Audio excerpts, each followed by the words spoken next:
Nu ko, labrīt visiem, vai labdien, vai labvakar. Rīgas ielas atkal. Laikam man ir baigi iepaticies urbānās copes. un pilsētvidas copes pasākums. Kāpēc? Mēģināšu šodien arī pastāstīt. Sāksim. Mans ehalots pēdiņās ir dropshots. Es sāku un darbojos sākumā, praktiski vienmēr ar to. Ja vien nav galīgi kaut kāda informācija, ka dropshots neķerās, esmu aizbraucis kaut kur pie draugiem un saprotu, ka viņi saka tikai G-Grigs, tikai G-X, tikai atvada. Nu labi, tad lai iet tas, bet mani pamatu sistēma, makšķerējot ar silikonu mānekļiem, nu jau kādu laiku ir dropshots. Šodien ir straumē, var redzēt, ūdens tek, vakar kārtīgi nolija. Tas ir forši, svaigs ūdens, tas nozīmē, ka zivīm kaut kāda aktivitāte, gribās varbūt uzēst. Straumi vienmēr zīvi upēs vai, teiksim, tekošos ūdeņos aktivizē. Tur kaut kur pretējā krastā pirmīt kaut kas izleca. Iemetam. Pagaidām. Bija jau. Uzreiz grimstoši pagrāba. Atkal bija.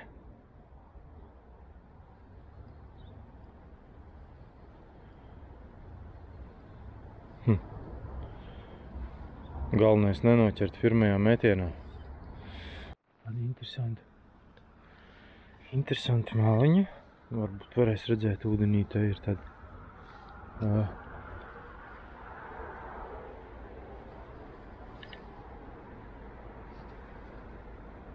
koku pāļi.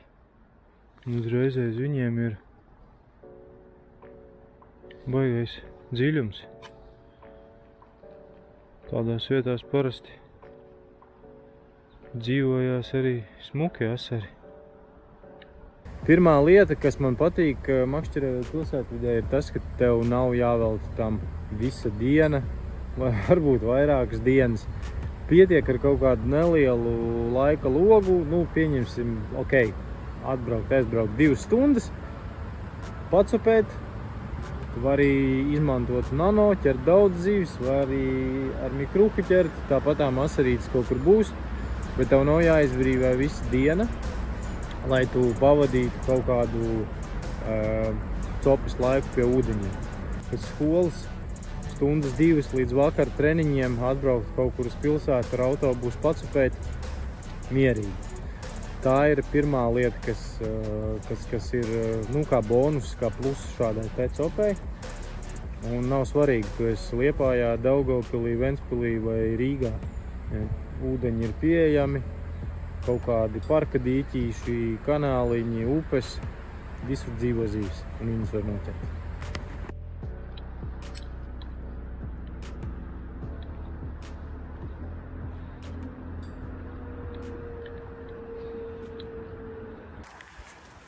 Otrs pozitīvais moments, ja bonus pilsētvidas copē ir tas, ka tu vari doties copē ar maksimāli mazu inventāru. Man šodien līdzi ir viens kāds mikrodžiga, Vasāra mikrodžiga 7 no Lucky John, un uz muguras ir soma. Tajā iekšā ir kaut kādi filmēšanai vajadzīgās, tur visādi stiprinājumi un turētāji, dažas kastītes ar mānekļiem un ūdens. Viss. Es atbraucu ar Bolts skrējriteni, nav nepieciešama mašīna, kurā jāielādē entos kāds, tīkliņas un mānekļu kastītes. Tādā vieglā, pavisam setupā var doties ielās un copēt un kaut ko arī noķert.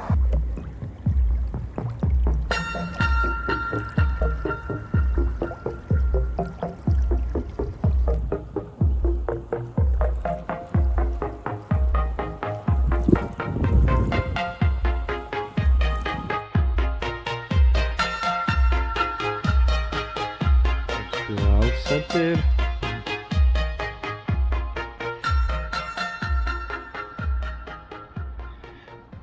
Jā, nost.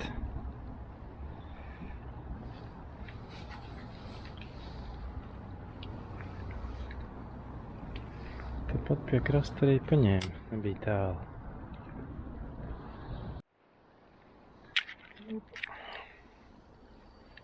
Nu. Smuks asarīts. Smuks asarīts.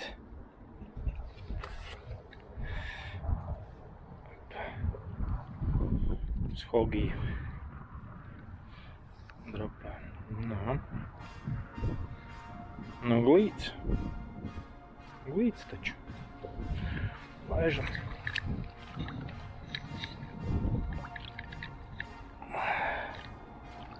Paliku uz trepēm. Čuf.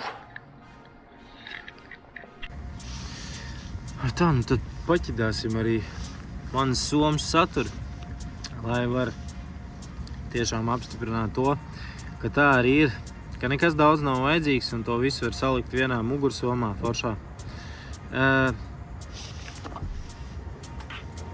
Fluorokarbons,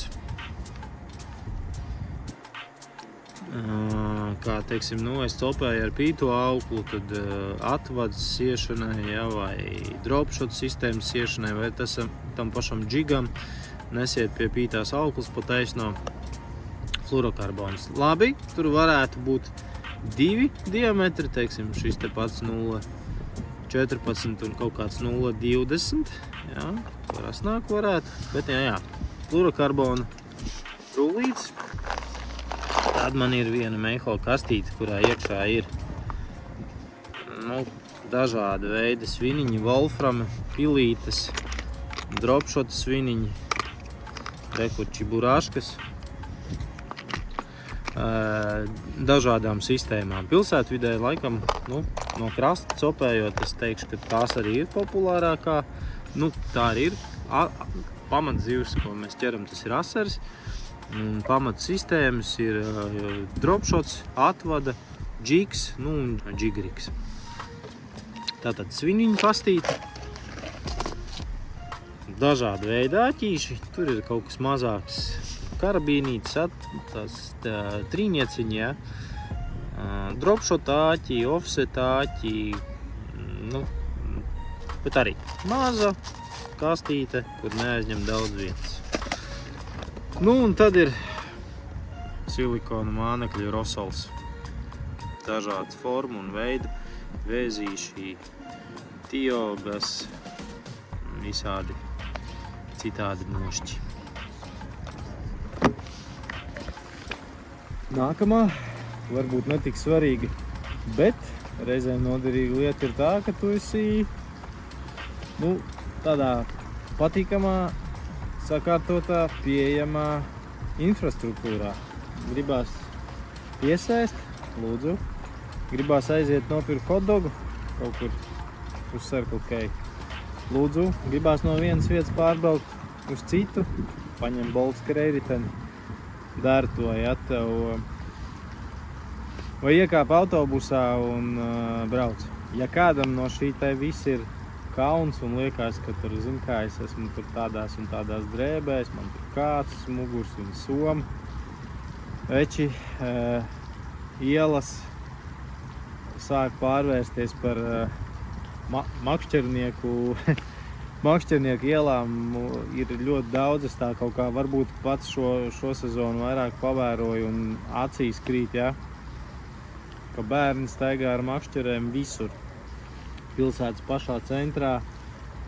Mēs ar Marku un Emīlu bijām, ja? Turpat zem Stokmanu copējām. Vai arī mikrorajonos. Brauc ar riteņiem, pārvietojās ar autobusiem, skrēja riteņiem. Super. Tik uz priekšu, nav ko kaunēties, nav jau jāšmulējās, nav jāsmērējās, ar tīrām drēbēm var visur iet iekšā, bet tas, ka tu esi makšķernieks, tev neliedz kaisītī paēst, tā kā droši. Ko? Ar zivīm ir tā, kā gribētos, lai ķerās labāk, bet zinot to, ka tev vakar ir gājis pāri plus mīnus 60 ļoti augstu līmeņi makšķernieki sportisti, jo vakar bija street fishing sacensības. BAM līgas posms šeit pat. Nu tad tā tas arī varētu būt. Jo džeki zina, ko dara, ķer visi labi, zīvis ķērās, līdz ar to nu kaut kas bišķi jau to resursu tomēr patracina. Bet nu, vēl viena lieta, kas makšķerēšanā ir jāsaprot, un jo ātrāk tas viss noklikšķ, jo labāks un interesantāks liekas katrs makšķerēšanas piedzīvojums ir tas, ka nu ne viss te grozās ap to zīvi. Protams,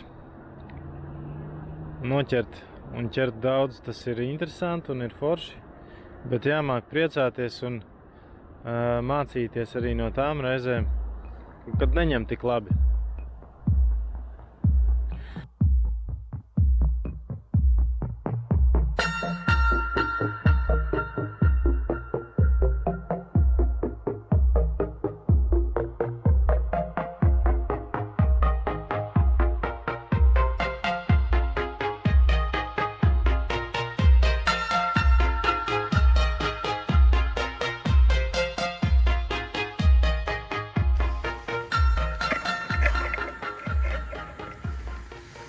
Nu labi, nebūsim jau tik optimistiski.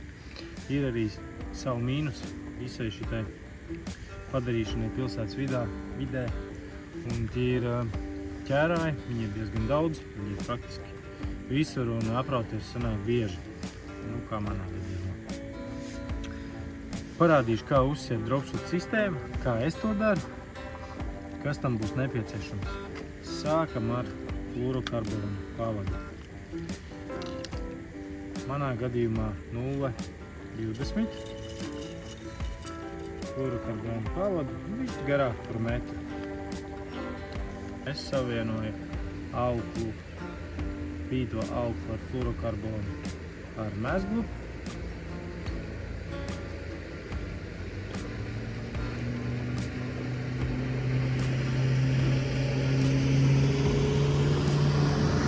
Desmit reizes uz vienu pusi.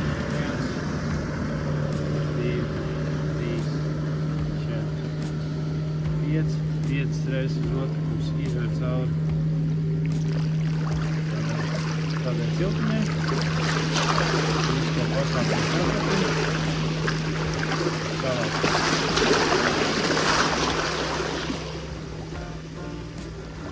Nu lūk. Fluorokarbons un pīta aukla ir savienot. Tas viss savākās. Tālāk ņemam āķīti. Es esmu ievērojis, pie kā es tā kā pieturos. Es nelieku pārāk lielu āķi. Manā skatījumā tas ir lieki, jo asars ir, lai arī agresīvs zivs, tomēr kaut kādi instinkti un ēšanas paradumi viņam ir.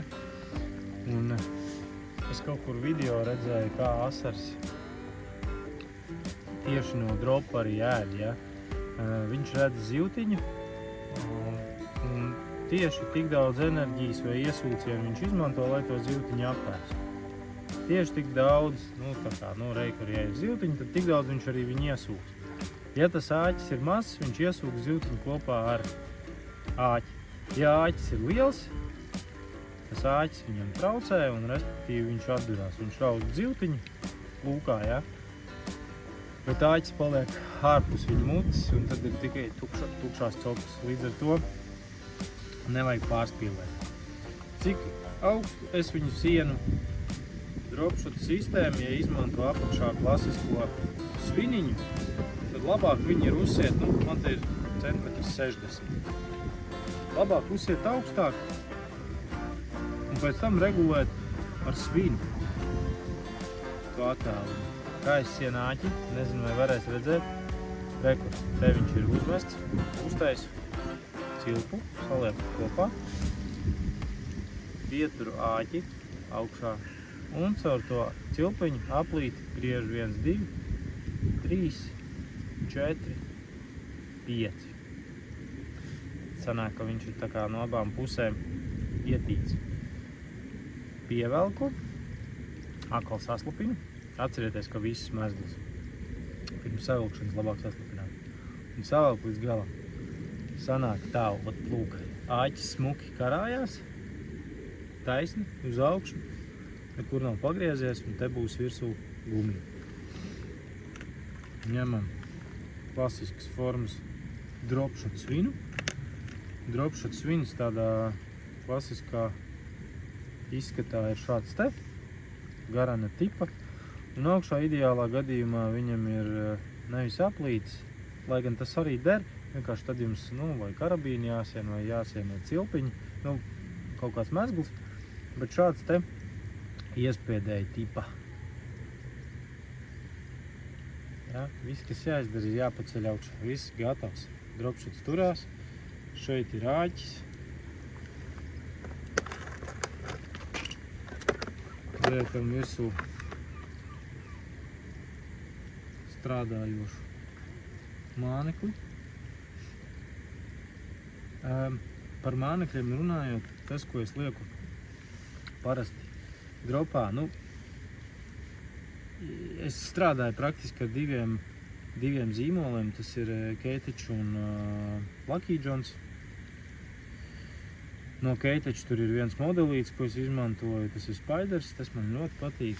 Lucky Johnam Hawks, Vērņaks,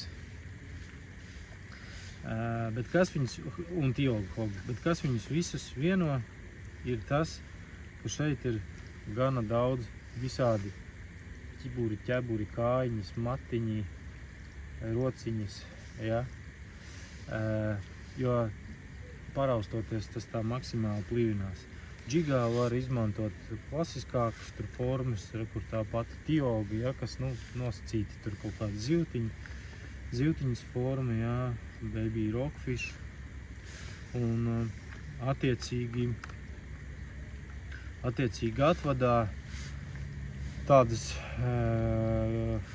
arī kaut ko, patiesībā atvadā jau droši vien var darbināt visu kaut ko, bet man šķiet, ka tur tādas garanas formas mānekļi, kaut kas tāds astains, ja, garš, vai slāgus, kaut kādus garos tārpus.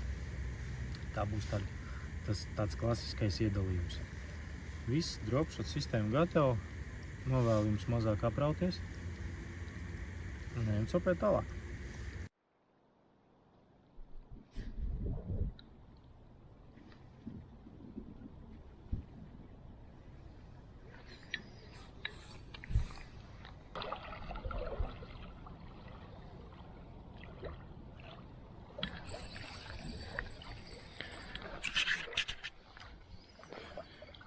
Viens ir, viens pieteicās. Smuks laikam. Jo, smuks asars. Jo, tiešām smuks. Hogijs atkal.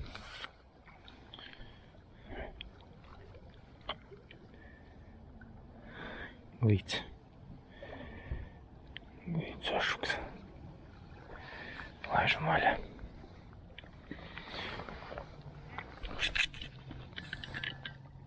Paldies. Tā. Kur te pats stāv. Palīd apakšā zem maliņas.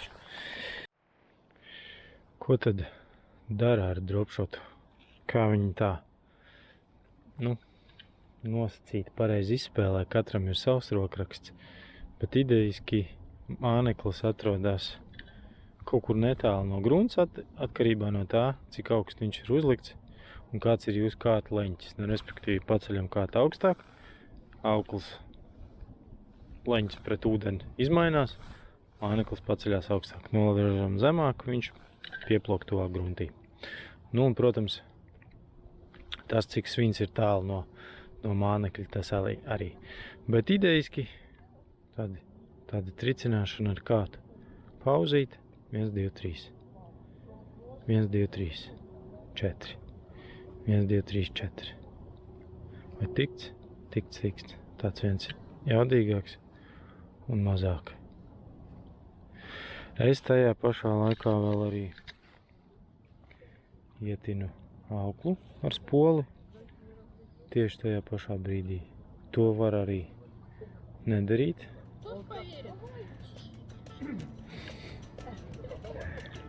Ir tāds teiciens, ka vilku kājas baro.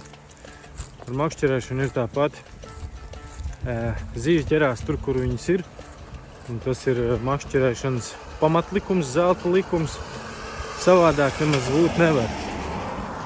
Jo viņi nav svarīgi, kādu zīvi, kādā tehnikā jūs ķerat. Jūs sežat ar fīderi vai spinningojat kaut kur no laivas vai no krasta. Ja tur zivju nav, lai cik labs būtu viss ekipējums, zināšanas, un cik labs makšķernieks jūs esat, jūs viņu tur noķert nevarat.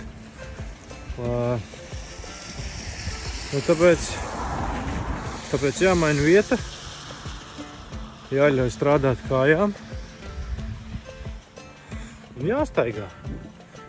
Mums jau te Rīgā vispār pateicīgi noteikumi. Zundas kanāls, Āgenskalna līdz Daugava visā savā plašumā, Andreju osta, visi kaut kādi līcīši, kanāliņi, visur ir zivs. Un kaut kādā noteiktā brīdī viņas arī ķerās, šad tad neķerās.